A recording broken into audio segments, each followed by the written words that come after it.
السلام علیکم دوستو، آج کی ویڈیو میں ہم بات کریں گے ایک بہت ہی خاص واقعے کے بارے میں جب نبی کریم صلی اللہ علیہ وسلم نے جبریل کے لعنتان پر آمین کہا تھا۔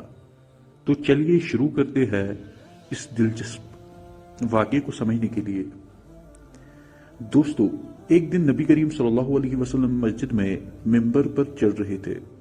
جب وہ پہلے درجے پر چڑھے تو انہوں نے کہا آمین، دوسرے درجے پر چڑھے تو پھر کہا آمین، اور تیسرے درجے پر چڑھنے کے بعد بھی آمین کہا۔ لیکن آخر یہ آمین کس بات پر تھا؟ جبریل نے 3 شخصیتوں کے لیے لعنت کا پیغام دیا تھا۔ پہلی لعنت تھی ان لوگوں کے لیے جو رمضان کا مہینہ پا کر بھی معافی نہیں پاتے۔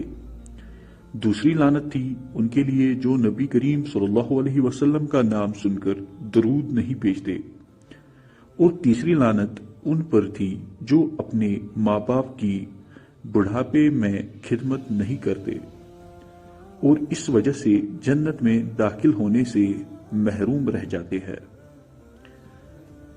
دوستو، جبریل ایک فرشتے ہے جو اللہ کے پیغام کو 1,24,000 انبیاء تک پہنچانے کا کام کرتے ہیں۔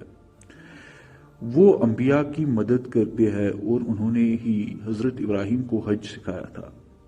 جبریل نے نبی کریم صلی اللہ علیہ وسلم کو بھی کئی موقعات پر مدد کی تھی۔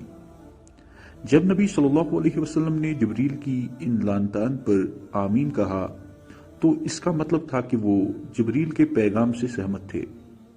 یہ دکھاتا ہے کہ ہمیں بھی ان باتوں کا خیال رکھنا چاہیے اور اپنے اعمال کو بہتر بنانے کی کوشش کرنی چاہیے۔ تو دوستو، آج کی ویڈیو میں ہم نے دیکھا کہ کیسے نبی کریم صلی اللہ علیہ وسلم نے جبریل کے لعنتان پر آمین کہا اور اس کا کیا مقصد تھا۔ امید ہے کہ آپ کو یہ ویڈیو پسند آیا ہوگا۔ اگر ہاں تو لائک کرے، شیئر کرے اور ہماری چینل کو سبسکرائب ضرور کرے۔ شکریہ۔ ملتے ہیں ایک نئے ویڈیو میں۔ اللہ حافظ۔